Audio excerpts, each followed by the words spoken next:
doggies. I wonder if they've joined up. Anyway, I'm Diane Bauman, President of Concerned Citizens. A quick reminder, please go to our membership tables before you leave to sign up or renew. Now, will those of you who have become new members this fall, please stand. Don't be shy. There's somebody. Oh, welcome. Thank you. Good to see you. We always need all of our members' support to continue to bring you our exceptional programs. And do check our newsletter or flyers for our website address. We have an interesting, colorful new website. Now, what with all the catastrophes happening and our anguish about the most recent horrifics, gun violence and Las Vegas, climate change and Puerto Rico, we cannot just feel helpless.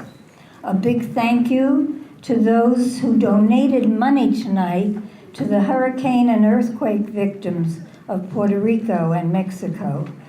The baskets will remain in the lobby after the meeting for those of you who may also want to make a personal donation. And we must continue to be enlightened, to confront and move forward together as active, concerned citizens. Right now, I will introduce Joel Goldstein, our dedicated, active, concerned citizens member, also a computer nerd, who will explain the important petition on our tables to VMS and GRF board. Joel.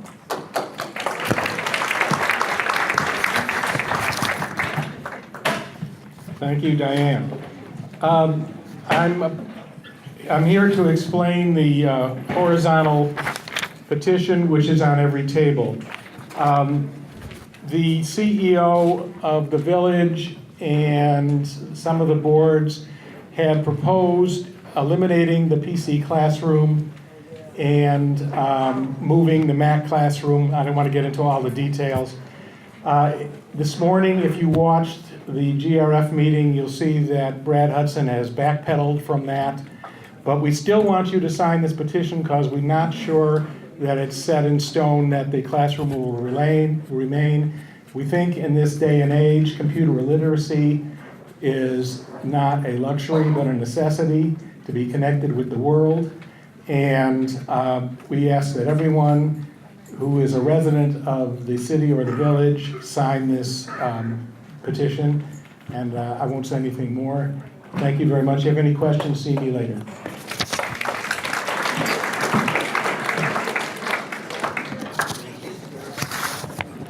Thanks, Joel.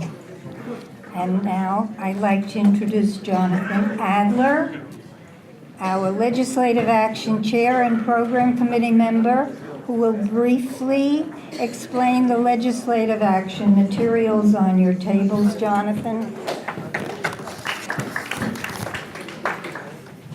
And in the mode of reporting on the GRF meeting this morning, very briefly, very important action. There was a knockdown, drag-out fight over tripling the room rents. You know, between 1.5, 2 times 2.5, up to 3, even more than tripling. The knockdown, drag-out, maybe 30, 35 people came and spoke, against it. I was one of those. It ended in a 5-5 tie, so the motion failed. But they are going to go back, I'm sure, and look at it and come back next month probably with another proposal, lesser proposal. So I just wanted you to know that. It would have really been hard for the small clubs and those that meet very often, although we're so rich that we could easily afford it. While you were out, While you were out, they voted it in, the 18%. After the lunch. After lunch, they voted an 18% increase, which was procedurally completely improper. It was totally out of order. Anyway, So one other thing related to the meeting tonight. One of the purposes of this meeting is for people to appreciate how the work of the Supreme Court impacts ordinary lives. This will be very quick. And very important, I hope you tune in all this week, 9 p.m., KPCC FM 89.3 Radio Lab is doing a series on that very issue, the impact of the Supreme Court on ordinary people's lives. Don't miss it, it's very good, 9 p.m. on 89.3 FM. The legislative action for tonight calls on the Board of Supervisors to take another look at their rejection of participation in what's called the Vote Centers Plan that's authorized by the California Voters' Choice Act to modernize our voting system. 14 counties were invited to participate for 2018, including Orange, by far the biggest. Our Board of Supervisors said no. It's the only county that said no. The plan is to mail ballots to all registered voters and then have drop boxes available for a month before the election, drop them off, and to get rid of the multitude of local precincts and consolidate them into convenient vote centers where people could come and drop off their ballots or vote live. And in the process, save an additional $40 million, less the $15 million that it would take to get the technology up and running, and save millions in each election thereafter.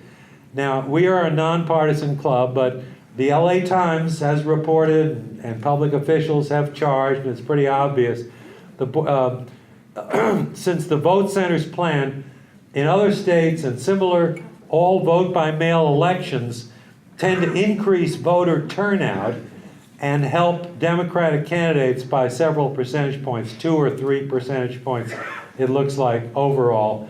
And all 5 of our supervisors, happen to be of the other persuasion, that it was charged and reported that because there's no rational reason not to save $40 million, increase turnout, and upgrade the technology, and P.S. have access online to the entire state voter rolls to eliminate fraud. So there's absolutely no reason, but nonetheless, 5-0 vote to not participate, and all questions were referred to the county Republican Party. So, draw your own conclusions about what the motivation was. The LA Times did its in an editorial that called that shameful.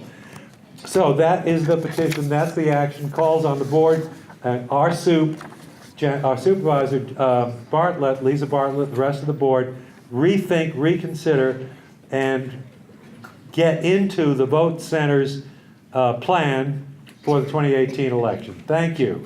It's this Thank you, Jonathan.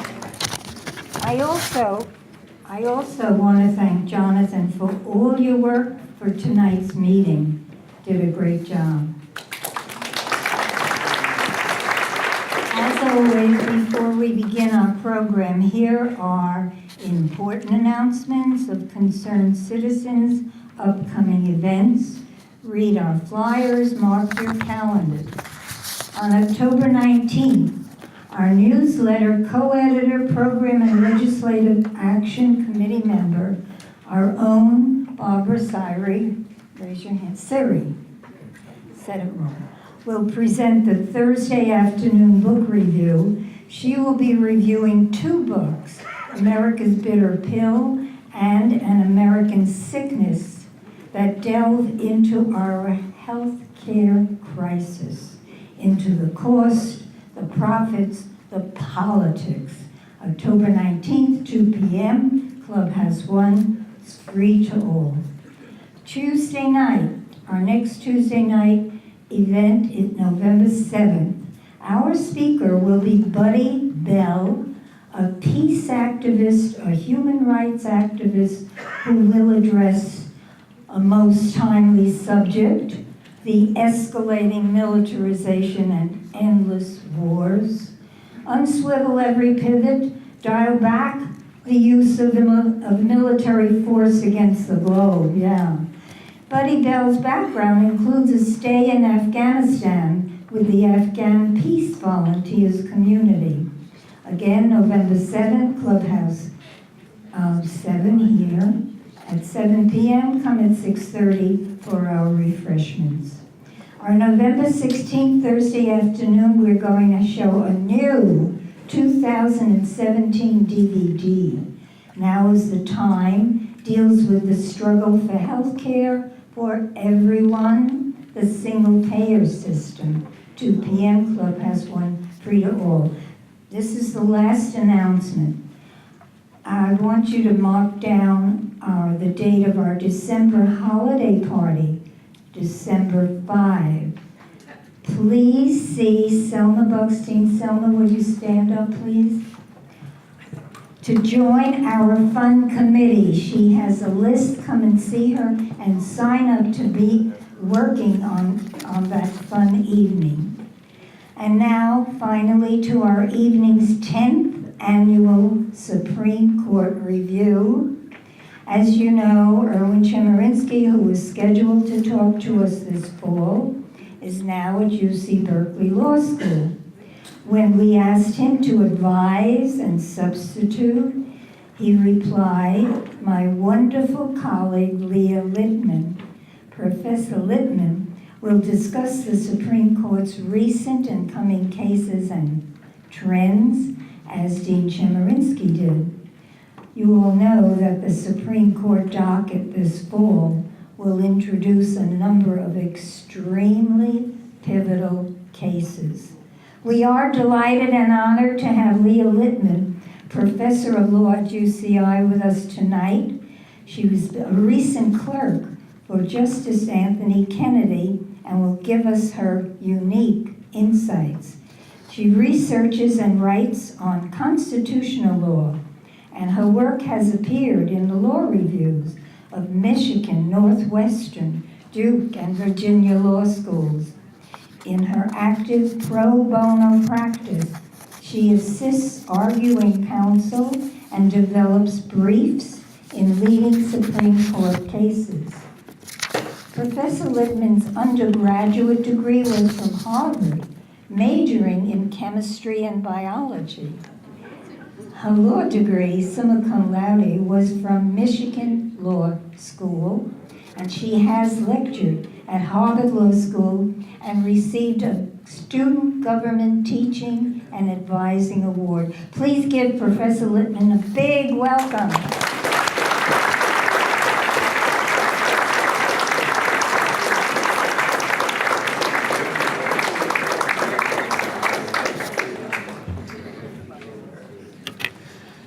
Hi, everyone. Oh, I will raise this a little bit. Is that good? Yes. Okay, great. So I'm very excited to be here. I realize I'm not Erwin Chemerinsky, but I will try to do my best to give you a Supreme Court review and preview that is enjoyable. So this program might be a little different, if only because a Supreme Court review of the past term would be a little boring. The Supreme Court's most recent term, the one it just wrapped up in July, didn't have a ton of interesting cases. One reason why is that this was the term in which Justice Scalia's untimely passing deprived the court of 9 members. And so the court was primarily an 8-member court during its term. And because it was an 8-member court, it knew that it wasn't going to be in a position to decide a bunch of big ticket, big issue cases. And so it didn't grant any big issue, big ticket cases for the most part. And it avoided deciding the cases it did have in any significant ways. But now that the court is back to its full 9-member status, this upcoming term is going to have a lot of significant issues. So I wanted to briefly talk about 3 of the most significant issues from this past term, and then highlight what I think are the 2 main areas in which this current term could have significant implications and consequences for the American political system. So, the most recent Supreme Court term. I think in some ways the most significant event from the most recent Supreme Court term is the lack of investiture for Justice Merrick Garland. The most significant event is that Judge Garland was never confirmed, never given any hearings to the Supreme Court. That had a number of significant consequences. First, the Supreme Court refused to grant several stays of executions in capital cases. Several of those decisions were 5-4, where the new justice, Justice Gorsuch, joined the more conservative justices in refusing to stay executions. The 4 more liberal justices would have stayed them. Had Justice Garland replaced Justice Scalia instead of Justice Gorsuch, those cases might have come out differently. And we also might be talking about this upcoming Supreme Court term in very different terms as well. But I think that the 2 biggest cases that the court actually heard from the most recent term signaled some of the issues that are going to come up in this current term. And those issues are access to courts and the ability to use the First Amendment to undo protections that have been obtained in the political process. So on the side of access to courts, the court heard several cases about whether parties who are injured because the government has committed some constitutional violation can sue government officials in courts for damages.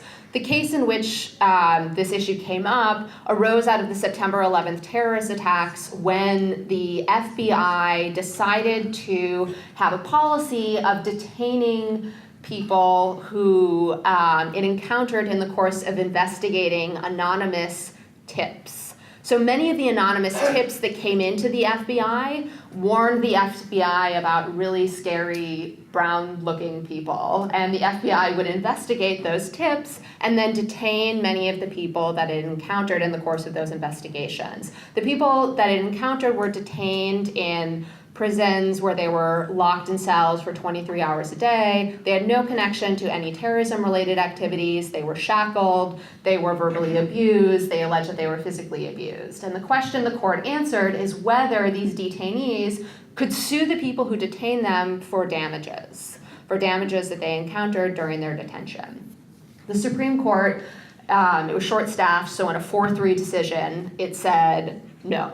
It said, unless Congress decides to allow you to be able to sue the government for damages, then you're out of luck. Courts aren't going to allow you to sue the government for constitutional violations, even when you're injured as a result of those violations. So the effect of that decision was largely insulating federal officials from any kind of accountability or liability unless Congress decides to make them accountable and liable. And that decision is likely to have lasting implications. It's already had some really stunning implications. So, for example, in one case, a citizen was wrongfully detained by Immigration and Customs Enforcement for almost 2 years. They thought he was a non-citizen. He was held in immigration detention for 2 years. He tried to sue ICE for damages. And the court said, sorry, we can't allow you to recover damages because Congress hasn't authorized you to recover them. So that decision is already having really significant implications, and it will likely continue to have more in the near future. The second big case from last term concerned the ability to use certain provisions of the Constitution, and in particular the First Amendment, to undo protections that were obtained in the political process. So that case, Expressions Hair Design, concerned a New York law that required businesses to disclose that they charged customers extra if they used credit cards instead of cash. And in particular, New York required the businesses to say they provide a cash discount if you pay with cash as opposed to credit cards. In Expressions Hair Design, the court said, you are compelling commercial speech because you are forcing the businesses to say some things that they don't want to say. You are forcing them to engage in speech, and that is subject to some kind of First Amendment analysis. Now, because the court was short-staffed, the court didn't actually decide whether that New York law was constitutional. It directed the lower federal courts to decide the question, having told them that the law implicated the First Amendment.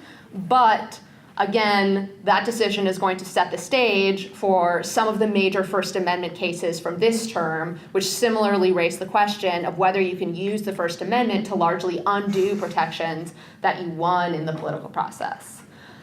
So those big cases kind of previewed what I think is to come in this coming term. And the two big issues I wanted to focus on about this coming term are as follows. First are the cases that could potentially reshape everyday citizens' access to the political process. The second category of cases are those that affect your ability to vindicate protections that you obtained through the political process. So, first set of cases are about access to the political process. Second set of cases about your ability to vindicate victories or protections you won in the political process.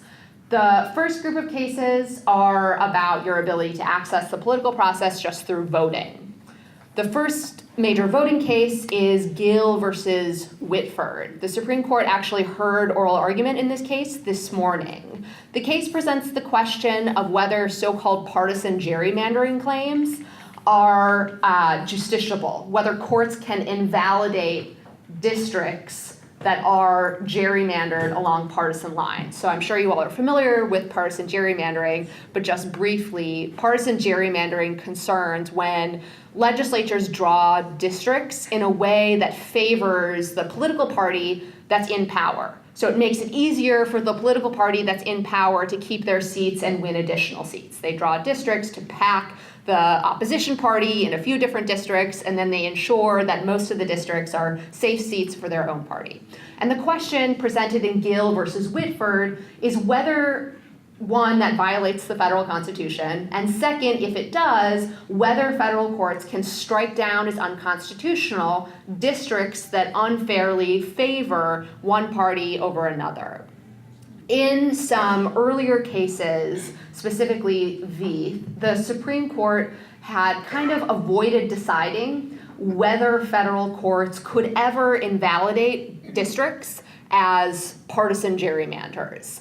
The court divided unusually 4-1-4. The four more conservative justices said federal courts can never invalidate districts that are gerrymandered along partisan lines. Justice Kennedy said, I'm not sure. And then the four more liberal justices said, yes, federal courts can invalidate districts that unfairly favor one political party over the other. The question in Gill raises the same question. Can federal courts ever invalidate districts because they are gerrymandered along partisan lines? The lower court had invalidated Wisconsin's districting, which is in a lot of ways some of the more egregious partisan redistricting. So even though the Republican Party in Wisconsin had won less than 48% of the popular vote, it won over 2/3 of the seats in the House of Representatives for Wisconsin. So it's, a very egregious form of partisan gerrymandering, and the question is, can a court invalidate that as unconstitutional? And the barrier that makes justices and courts skeptical about whether they can hold partisan gerrymanders unconstitutional is they don't exactly know where to draw the line. Because, of course, it's okay for a political party to kind of favor itself and kind of privilege its own voters, but they can't do so too much. And so courts don't really know where to draw the line. That was, featured in a lot of the briefing in the case. Where exactly is the line? How much is too much? How much is too far? At oral argument this morning, I think most people interpreted the argument as an indication that Justice Kennedy might be open to holding Wisconsin's partisan gerrymander unconstitutional and perhaps actually invalidating it. I don't want to get anyone's hopes up. My hopes certainly aren't up that much. I would love it if the court were to do that. I think this is one of the most significant issues facing our democratic system of government, because it affects whether we can ever hold the political branches accountable for their actions. If they're not actually accountable to a majority of voters, then they're not actually democratically accountable. But I'm not sure what the court is going to do in Gill, but I think most people interpreted the oral argument from this morning as somewhat of an indication that Justice Kennedy and the 4 more liberal justices were favoring the challengers to Wisconsin's districting. So that's one of the major voting cases that affects our access to the political system. The other major voting case about access to the political system is Husted versus A. Randolph Institute. So this case is about whether state laws that are known as voter purges are consistent with the federal law known as the National Voter Registration Act. Voter purges are where a state goes through its list of registered voters and eliminates people from the list of registered voters. So if you show up to vote, then you're no longer registered. And if your state doesn't allow same-day registration, you're out of luck and you can't vote at all. There is a federal law called the National Voter Registration Act that limits states' ability to remove voters from the voter roll. Specifically, it says states can't just eliminate voters from the voter roll on account of their inactivity, i.e. on account of their failure to vote. So Husted is a challenge to an Ohio law. The Ohio law, the way it works is if you didn't vote in an election, Ohio would send you a sheet of paper that said, are you planning to vote? Would you like to remain registered? If you didn't return the sheet of paper and you didn't vote in the next election, you were removed from the voter roll.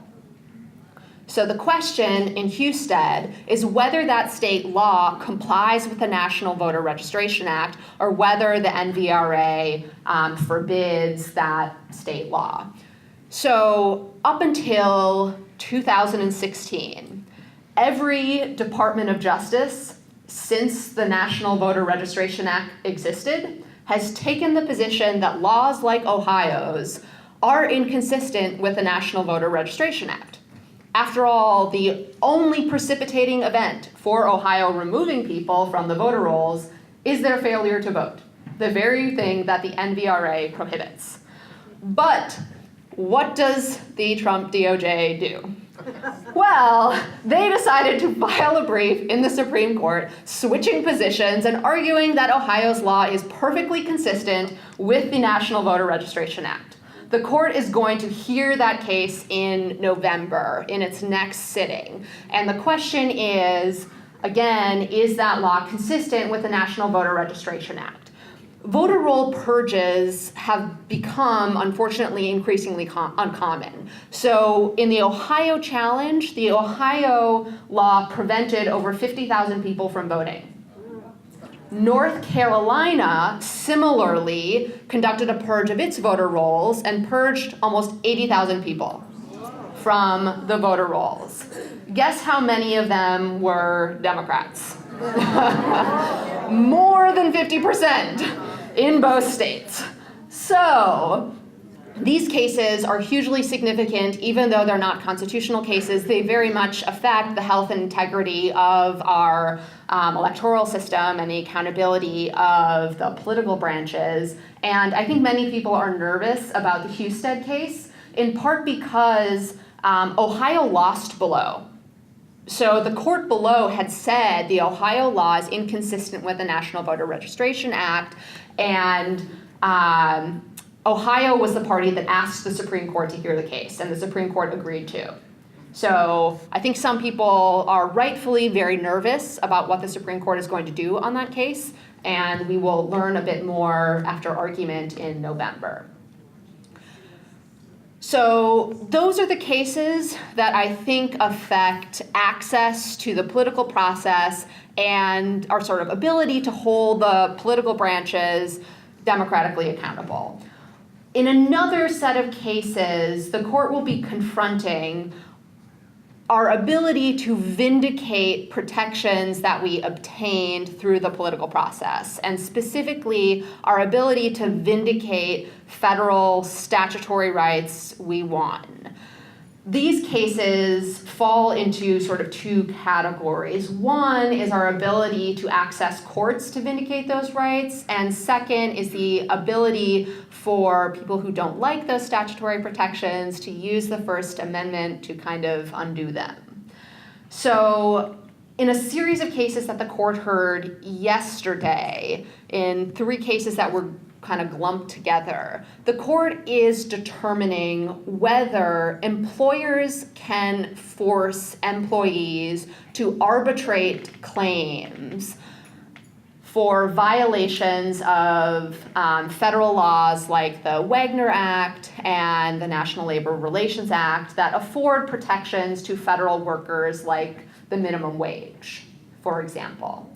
And what's happening in these cases is employers aren't paying employees the minimum wage. Under federal law, the minimum wage is $7.50 an hour. So when an employer doesn't pay an employee minimum wage and the employee wants to collect back pay, the individual case that is, often doesn't involve a lot of money. That makes it kind of hard for one employee to sue an employer in federal court because the cost of litigating that claim is more than the cost than the employee will recover. So what does the employee do? The employee has a mechanism called a collective action, where the employee joins together with a bunch of other employees and basically says, look, my employer is denying the minimum wage to a bunch of us, therefore we're seeking to recover the amount of money that you, employer, denied to all of us collectively. And the amount of money at stake in those lawsuits is enough where it's actually worth it for lawyers to bring them and people to bring them and litigate them in federal court. So what did employers start to do?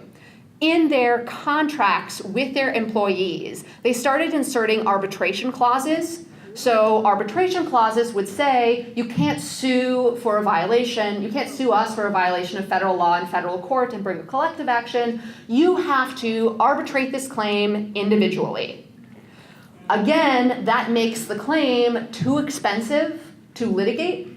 Oftentimes, the arbitration panels are stacked in favor of the employer. So the question in this case is whether the federal law that establishes the minimum wage and federal laws that allow workers to organize collectively prohibit employers from requiring employees to arbitrate these claims individually. The National Labor Relations Board had taken the position that labor law prevents employers from forcing employees to arbitrate their claims. However, again, after November, the Trump Department of Justice switched positions and argued that, in fact, federal law doesn't prevent employers from requiring their employees to arbitrate claims individually. So this argument yesterday actually pitted one member of the Trump administration or one part of the Trump administration against each other in court. The NLRB, the National Labor Relations Board, literally argued against the Department of Justice in the Supreme Court. every indication from the argument is that the employers are going to win. The argument didn't go well. Justice Kennedy was clearly on the side of the employers. This is perhaps not surprising, given the trend in arbitration cases has been, if you agree to arbitrate claims, you have to arbitrate them. You're gonna lose. So, not exactly a glimmer of hope, but that seems to be the direction of these cases. At oral argument, Justice Breyer made the comment that what is at stake in these cases is, in some ways, the entire New Deal. What he meant by that is federal law contains a host of protections that oftentimes aren't that valuable in individual cases, and that makes it hard to vindicate those rights through individual arbitration proceedings or individual suits in federal court. But if we don't allow sort of collective actions, then those provisions aren't going to be enforced at all, and then they're just going to become nullities. They're not going to become rights that have any force or protections that have any force because we're never going to be able to enforce them. So that's one set of cases on arbitration. The other set of cases that also address the ability to vindicate protections that were obtained in the political process are cases involving the First Amendment, and specifically when the First Amendment allows people to basically opt out of economic or social regulation. The first case that presents this question is Masterpiece Cake Shop. So Masterpiece Cake Shop is a case that involves a Colorado public accommodations law that essentially requires businesses engaged in commerce to serve all customers equally. Can't discriminate against your customers. This is sort of a typical non-discrimination statute. The baker, or as he likes to call himself in the case, the cake artist, argues that this statute infringes his First Amendment right to speech because he doesn't want to create a wedding cake for a same-sex couple's wedding. By requiring him to create a cake for their wedding, he argues, you are compelling him to speak, to produce his art, to say something he doesn't want to say. Therefore, he argues, he has a First Amendment right not to comply with this general anti-discrimination statute. The claim at issue in Masterpiece Cake Shop is unique in at least two respects.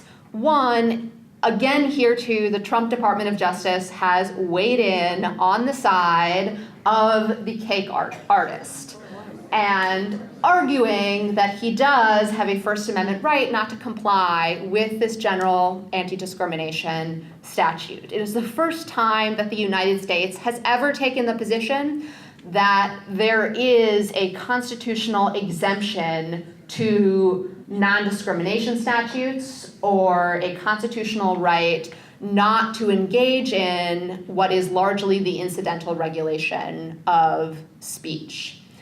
So the cake artist is arguing the implications of this case aren't that big. Why aren't that big, he says?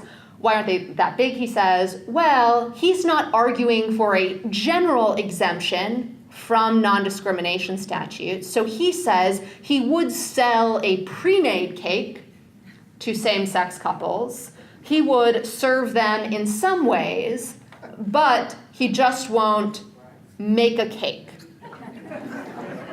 Therefore, he argues, he's not actually threatening all of the non-discrimination statutes, like the Civil Rights Act, which requires businesses engaged in commerce not to discriminate on the basis of race or sex or religion or national origin.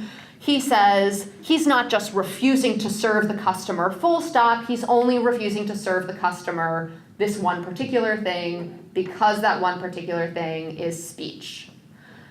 it's not clear exactly what the limiting principle to that argument is, because it entirely depends on the court being able to identify what is speech and what isn't. I don't know whether putting some icing on a cake is that different from, say, taking a Little Debbie cake out of the plastic wrapper and serving it to a customer on the counter. But the cake artist seems to think that there's a difference. The Trump Department of Justice also thinks that there's a difference. I'm not sure whether the Supreme Court is going to accept it and rule for the baker. But again, we'll have to wait until the oral argument, which hasn't yet been scheduled, but we shall see. Another case that similarly poses the question of whether the First Amendment allows individuals or entities to basically opt out of generally applicable regulations is the recently granted case in Janus. Janus presents the question of whether public sector unions' membership fee scheme is consistent with the First Amendment.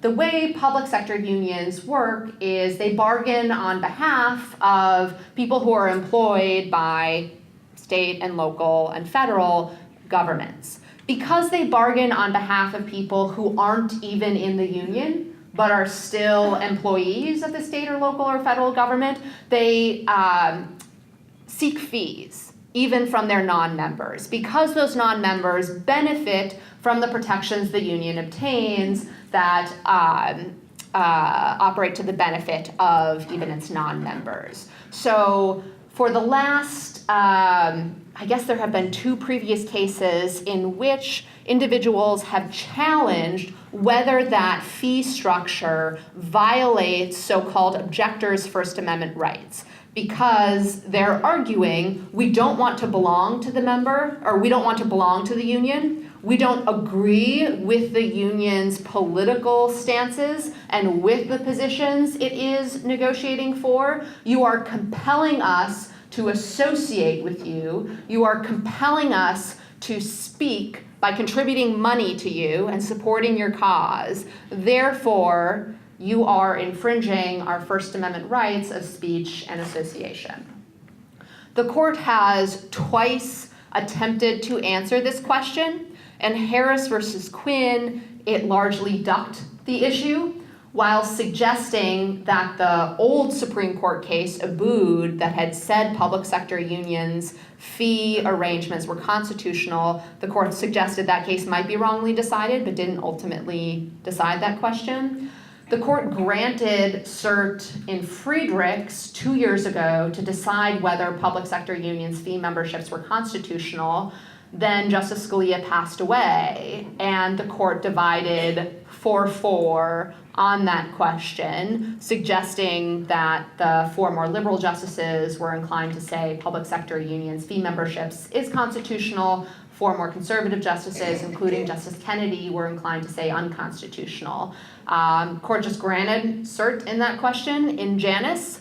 I do not expect any good things to come of that decision. I think it's almost a foregone conclusion that they are going to hold public sector unions' fee membership or fee structures unconstitutional, at least the existing ones. And the question, I think, is just when they're going to say that.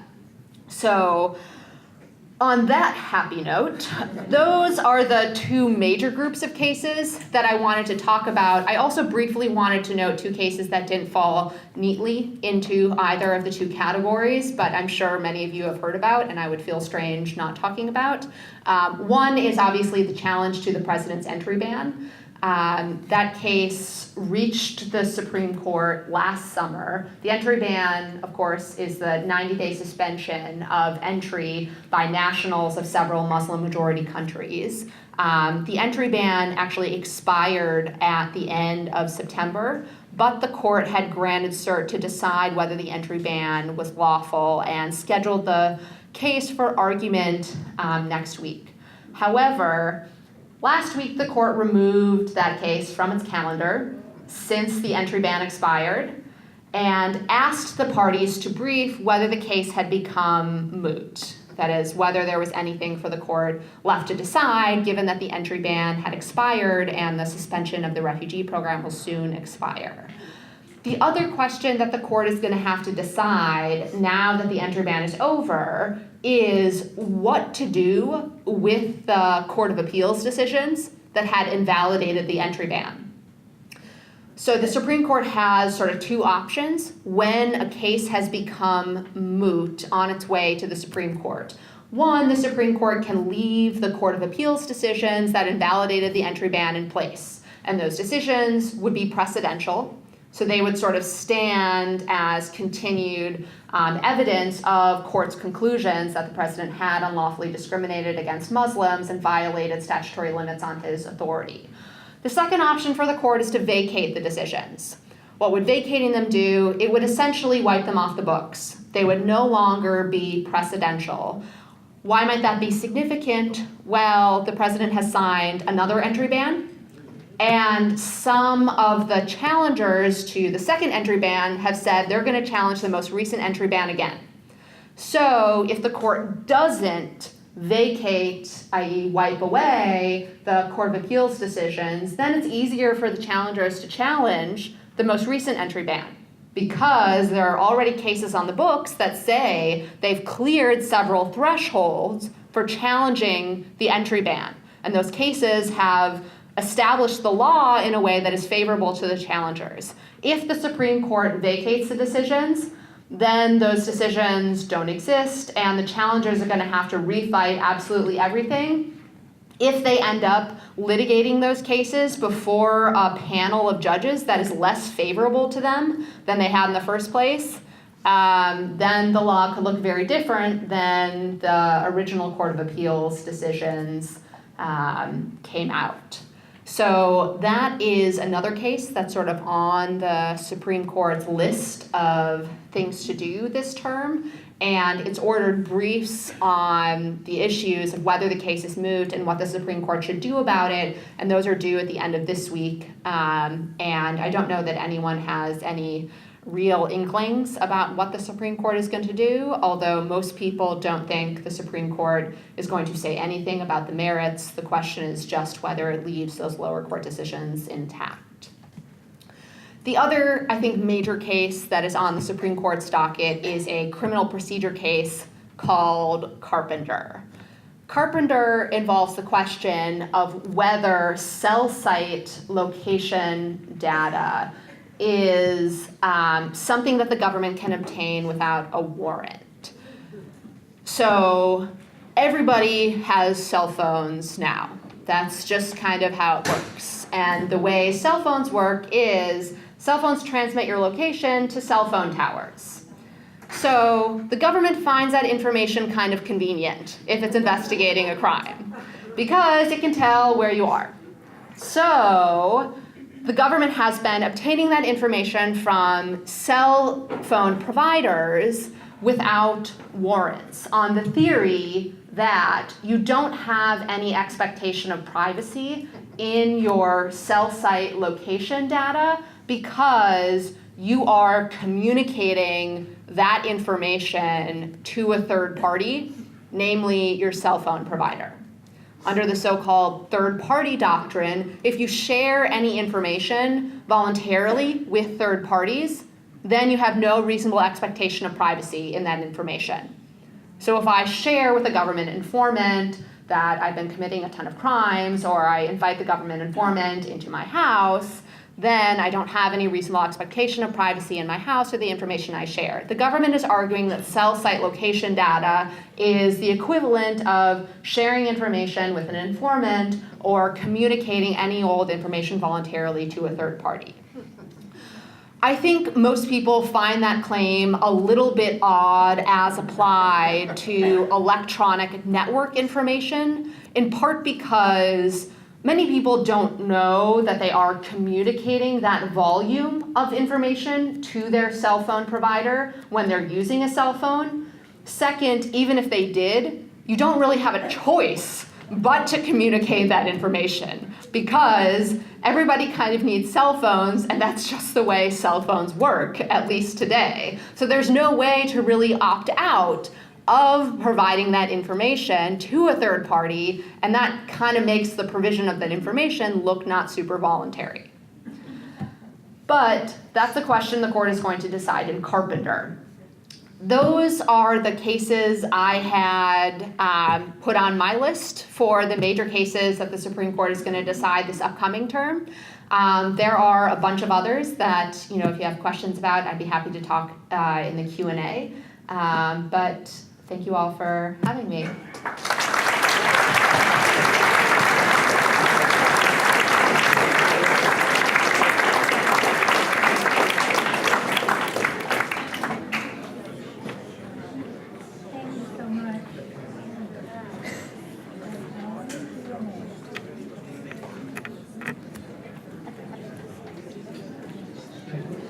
If anybody has any questions, just raise your hand.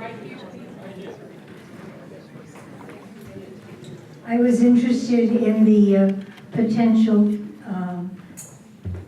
treatment of the gerrymandering case. So the potential treatment of the gerrymandering case, I think the Supreme Court has a few different options at its disposal. One, it could say, we agree with what the lower court said. The lower court had said that the districts Wisconsin drew were unconstitutional partisan gerrymanders and had ordered Wisconsin to draw new districts. So one option the Supreme Court has is to agree with what the lower court said, the standard it established for when districts are unconstitutional partisan gerrymanders, and require Wisconsin to draw new districts. Another option that the Supreme Court has is to say, we agree with the lower court's general idea that courts can strike down as unconstitutional partisan gerrymanders, but we don't agree with the specific standard or rule the lower court adopted for when partisan gerrymanders are unconstitutional. If the Supreme Court takes that tack, what it would say is, here is the standard that you should have used, lower court, to decide whether Wisconsin's partisan gerrymander is unconstitutional. Go apply that standard and see whether you still think that Wisconsin's district is an unconstitutional partisan gerrymander. Another option would be for the Supreme Court to say, we agree that courts can strike down districts as unconstitutional partisan gerrymanders.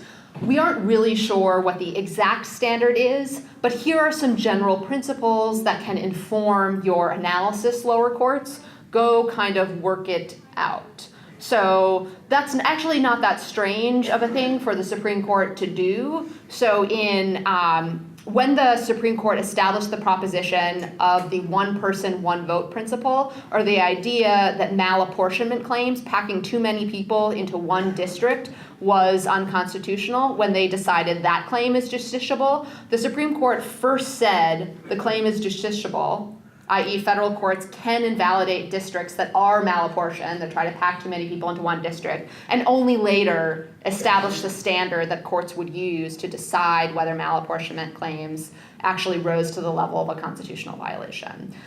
Other two options are, you get another 4-1-4 split, where the four more liberal justices say, we think partisan gerrymander claims are unconstitutional and courts can invalidate districts that are unconstitutional partisan gerrymanders. Justice Kennedy says, I'm not yet sure, none of the standards that have been proposed are sufficiently clear to me, and thus I'm not willing to say that Wisconsin's scheme is or can be invalidated by a court as an unconstitutional partisan gerrymander. And the four more conservative justices say partisan gerrymandering claims are non-justiciable. Another option is 5 justices say partisan gerrymandering is non-justiciable, there's nothing for courts to do here. So there are a slew of different options at the Supreme Court's disposal, but those are just some of the potential options.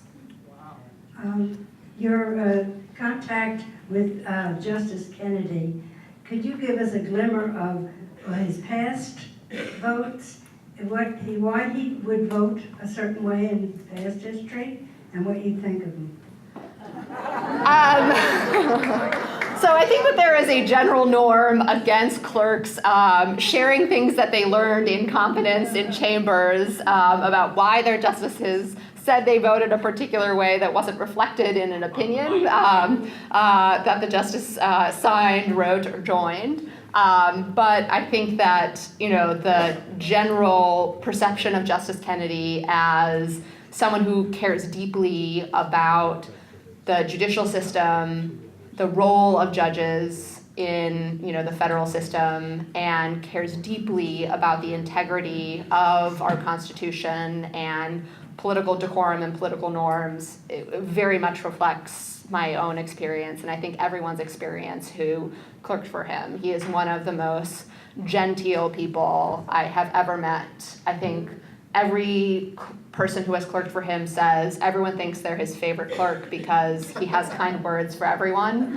And so he is a wonderful boss and was a wonderful person to clerk for, although I will admit I sometimes get angry at some of his decisions.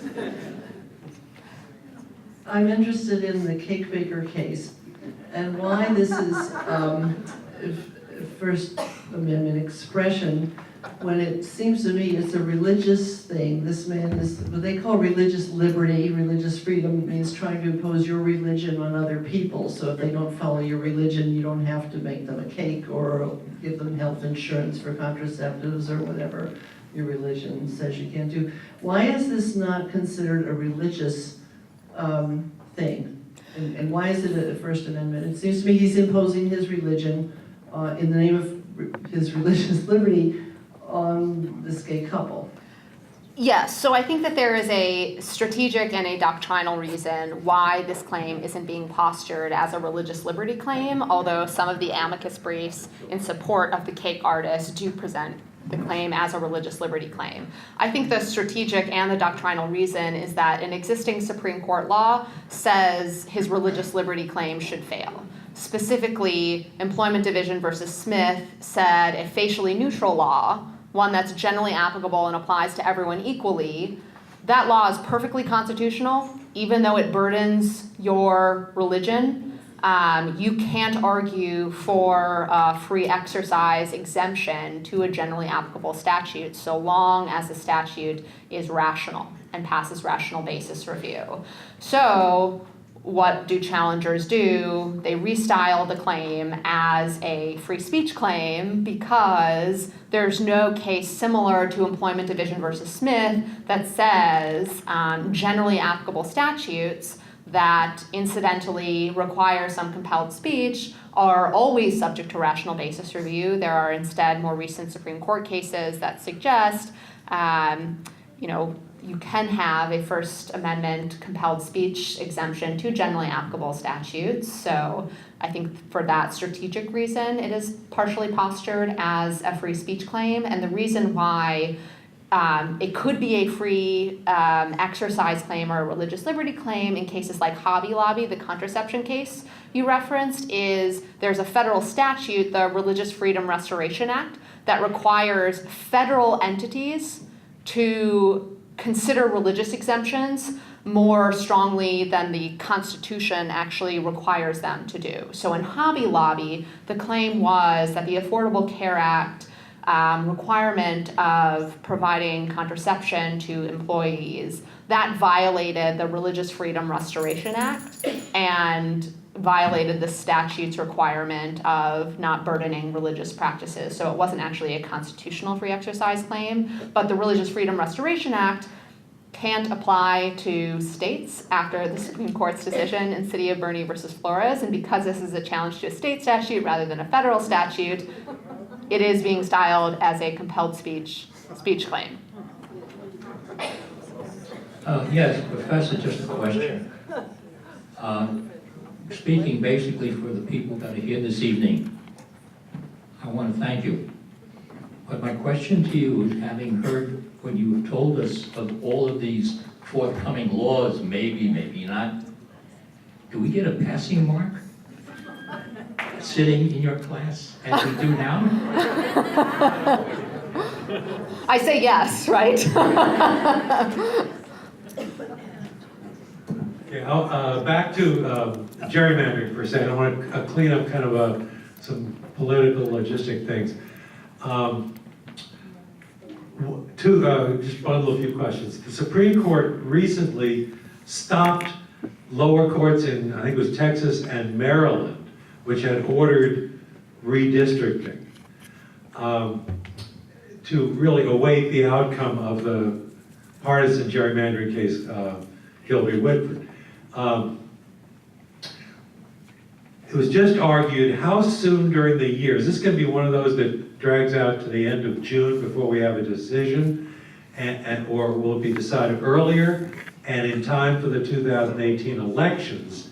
And considering the fact that it's sometimes said that somewhere between 12 and 16 seats in the House of Representatives have been gerrymandered in favor of the Republican Party. Democrats are 24 seats away from, controlling the House in 2018.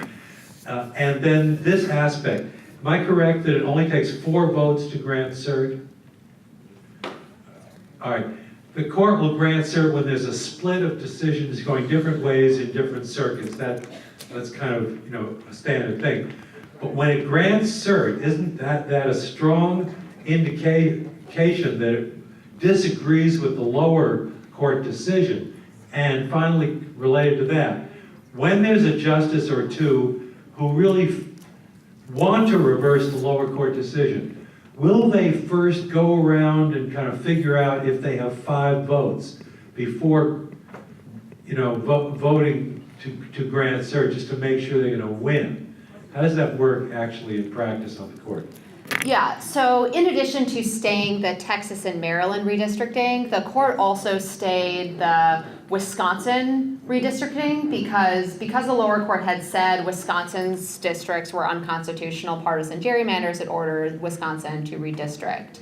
But the Supreme Court put that order on hold pending its resolution of the case. As to when we can expect a decision, gosh, that's really hard to say. It's going to be before July.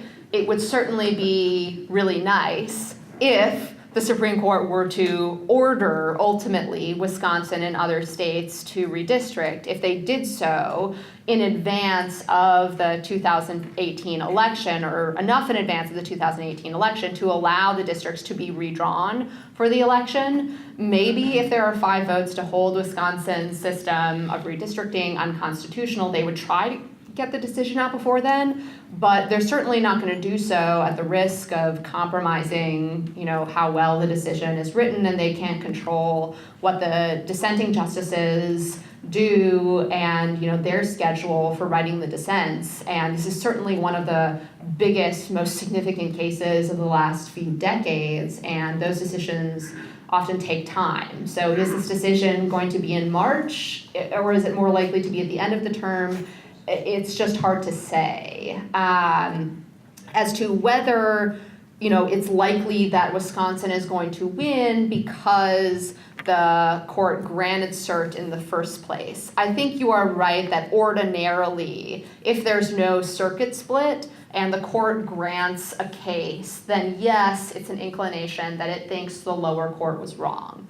I think, however, this case doesn't necessarily fall within that exception, only because the Wisconsin court actually holding a partisan gerrymander claim justiciable and ordering Wisconsin to redistrict is a significant enough decision, and arguably comparably significant to court invalidating a federal statute. And anytime a court invalidates a federal statute and the government petitions for cert, the court is going to usually grant cert, even if it agrees with the lower court decision. And so I think that this case might fall into that category of the lower court decision being significant enough, even if there are 5 votes that agree with it, where the court was going to take it and grant cert anyways. As to whether justices try to go around and figure out whether there are 5 votes for their position before they grant cases, they can try, but no one's vote is final until the decision is out, and so they're always risking that a vote can change or the decision isn't going to go their way, even if they grant it on the expectation that their side will prevail, or their views will prevail. I'd like to get your thoughts on whether you think there's a chance that Roe versus Wade will be tested, and you think what might happen. Oh, wow. So I wrote actually an op-ed and an online piece about this, so I have a lot to say about this issue because I was one of the lawyers for Whole Women's Health, which was the most recent challenge to a set of abortion restrictions in Texas. So I think the short answer is yes, of course Roe versus Wade is going to be tested again and tested again soon. In fact, we won the decision in Whole Women's Health and what I thought was a significant victory in June of 2016, and states are already trying to test the limits, and Congress is passing laws that criminalize, or not the full Congress, but the House just today passed a law that bans abortion 20 weeks after conception. So many states are already trying to challenge Roe and dramatically undermine the most recent Supreme Court case that affirms that women have a constitutional right to decide to end a pregnancy. They're doing so even before the president has a chance to appoint another justice to the Supreme Court. If he does have that chance to replace either of Justice Kennedy, Justice Ginsburg, or Justice Breyer, I think the challenges to Roe will only accelerate and ultimately prevail. Yes, I think we are already seeing other challenges to Roe, and we are likely to see more challenges in the near future. I've got a question. If you can explain the difference, when you're talking about cell phone and third party, is that different from the San Bernardino and Apple issue? So, can you explain that? Yes, okay, so the issue in Carpenter is a little bit different than the issue in San Bernardino, because the issue in Carpenter is just whether your location information is communicated to your cell site provider voluntarily and thus communicated to a third party, and so the government, you don't have a reasonable expectation in it and the government can provide it. The issue in San Bernardino and the Apple case is a little bit different. There, a client had encrypted their communications, so it's not just their location information, but say the content of text messages or contents of emails that are on the phone. And what the Department of Justice was asking Apple to do was basically break into the phone and de-encrypt it. So the issue in that is kind of whether the government can enlist third parties to make some software or get into information that you had attempted to keep secret from them, but they could obtain it if they undertook some additional efforts or code making. But the issue in Carpenter is a little bit different because you haven't hidden the cell site location information from your cell site provider. It's not encrypted in any way. It's not hidden from them. And so you have voluntarily communicated it to them in a way that you haven't voluntarily sent them all of your text messages or emails. Thank you. Wrong way. Very recently, I read that Trump is trying to get Facebook to give them the names of people who have signed on to an anti-Trump site. What are the chances of that? What are the chances of him actually getting that information from Facebook? I think that is a very serious First Amendment issue because it's essentially asking, for information about individuals and their information based on their political views and their political speech. I believe that his ability to get that information is already being challenged. I'm not actually aware of where the litigation is, if it has proceeded at all. But, and I also don't know the facts of that particular challenge that well, but my initial intuition, just having read one or two stories, is that's pretty wild. I can't imagine that the government can actually get personal information about people. But we'll see.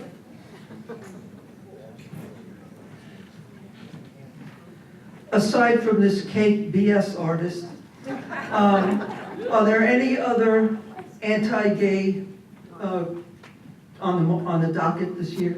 Not currently on the docket this year. I am also not aware of any current cases that the Supreme Court might consider granting. There is the challenge to the Mississippi religious freedom law that the en banc Court of Appeals for the Fifth Circuit just rejected. So it's possible that that case could reach the Supreme Court over the next few months. The Mississippi religious exemption law is a statute that purports to allow a whole host of businesses and state officials to refuse to serve gay, lesbian, bisexual, transgender individuals in a variety of capacities, health services, social services, and other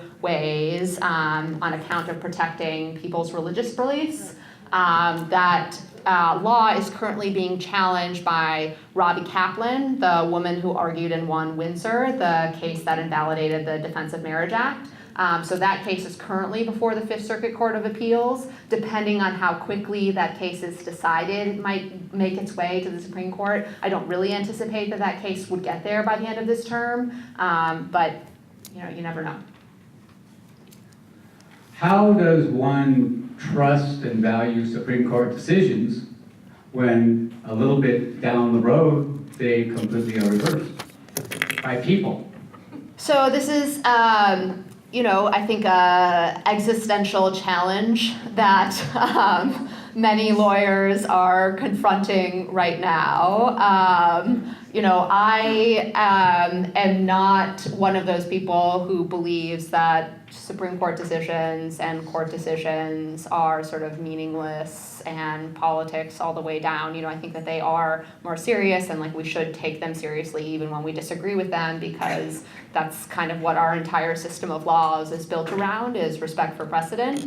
And I think and I hope that that basic kernel of an idea will limit the damage that courts will do over the next few years and frankly over the next few decades as we see more and more appointments that this administration is going to make, that courts will nonetheless feel bound to respect the entire system of precedent that has accumulated over the last several hundred years. I expect that they will limit some precedents, overturn some others, but I think and I hope that a lot of it will hopefully continue, but I can't stand up here and promise you that. I have a microphone. How many of the justices, when they have known views and have held them for a long time, are really open-minded enough to consider the arguments no matter how long they go on? And how many of them are really willing to have their views swayed or changed from their initial instinctive position when they hear the case for the first time? So a lot of issues that the Supreme Court is going to hear aren't issues that these particular justices have already weighed in on. They might have views that they formulated over the course of however many years of their careers as jurists and as lawyers. I think that most of them, unless they have already written on the issue as a justice, are open to at least refining their views, maybe not changing them drastically or wholesale, but if a problem is raised with what they think the doctrine is or should be, then yes, I do think that almost all of them are open to rethinking what they think their position is if briefing and argument reveals some serious problems with it. I consider that an encouraging answer. Great. I raised my hand to ask a question about the San Bernardino carpenter issue, but that has already been answered. But while I do have the microphone, I would like to say that, as usual, Dean Chemerinsky was spot on in recommending you. And I hope that this is just the first of many, many happy returns to Laguna Woods Village.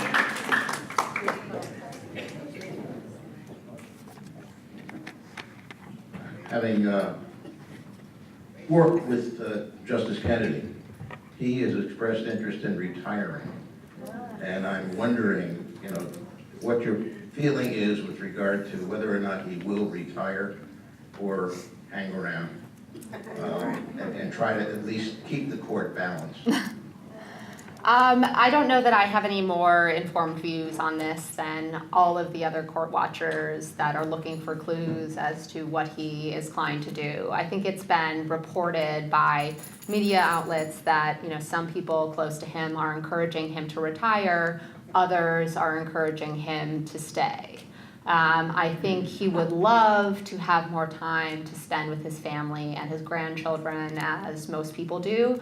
But as I said, I also think he takes very seriously, his obligations in our constitutional system and the role of the judiciary in our constitutional system more broadly. So it might be that those two things are pulling him in different directions at any particular time. As to how he is going to ultimately weigh those things and decide, I don't know. But I'm at least very thankful he at least didn't decide to retire at the end of last term. Thank you very much for your presentation.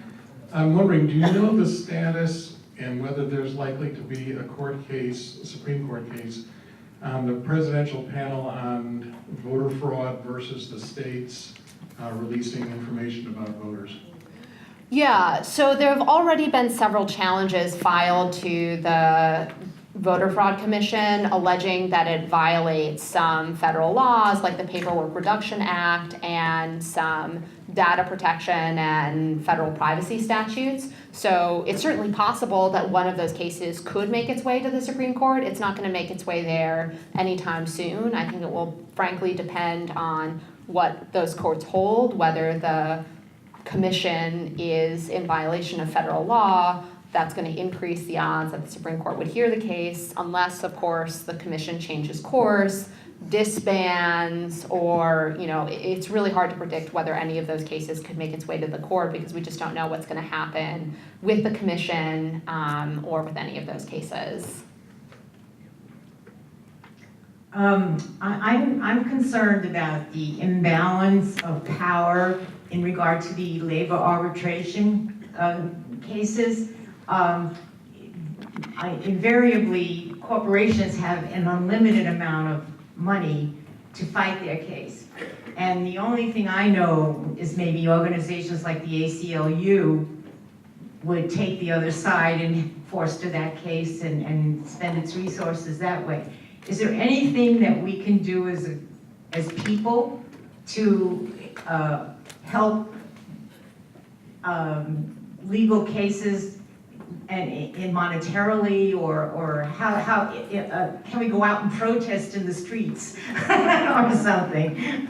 Anyway, what is your view on that? Yeah, so that's a difficult question to answer because, I think that there are several possible solutions to this problem. One is eventually people with reason win back control of Congress and modify the Federal Arbitration Act and the scope of federal labor protections and make federal labor protections more robust and the Federal Arbitration Act perhaps less so, because the Federal Arbitration Act is what is allowing employers to force a lot of these claims into arbitration proceedings and making these claims more difficult to vindicate. So, aside from that, if there are protests around, the loss of labor law and the loss of union power, I certainly wouldn't think that that's a bad thing, but I'm not an organizer or a political strategist, so I can't tell you what the right course of action to do. But I think that the point you're making, the unequal distribution of power between employers and employees, is in some way a problem that's exacerbated not just by the arbitration case, but also by the union case that I talked about at the end. because not only are you depriving workers of their ability to litigate these claims individually in court, you're also depriving their representatives of any bargaining power they might have against employers. So you are not only cutting out the legs of the employee's ability to individually obtain protections or vindicate existing protections against their employer, you're also cutting off the legs of the, labor organization that is supposed to balance out the imbalances in bargaining power on behalf of employees. So as to what the solution to those things are, I think eventually some reasoned statutory amendments to labor law and or arbitration law would be a positive thing. Beyond that, I'm not really sure. Well, that brought up an idea. The Supreme Court justices are human. So are they ever influenced by protest and public opinion and marches in the street? I mean, they have to know about all these things that are happening.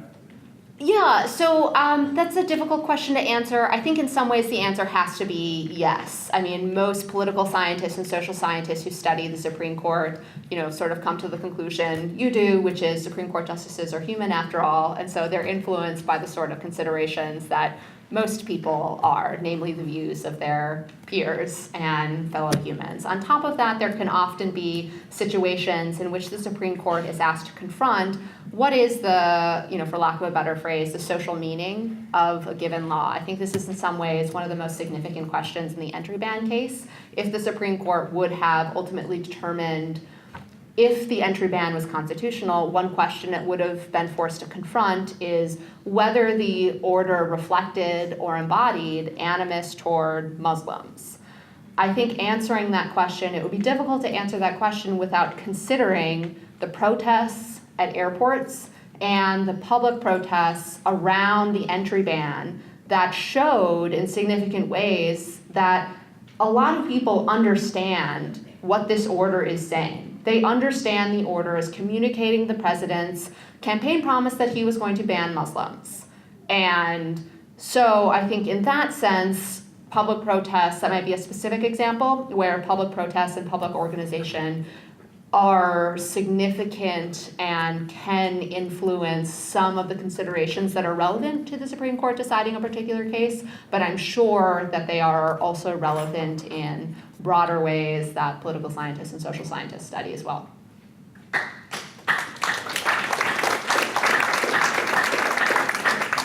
My question had to do with in the wake of the massacre in Las Vegas a couple of nights ago, and Congress's inability or unwillingness to do anything to have federal sensible gun legislation reform.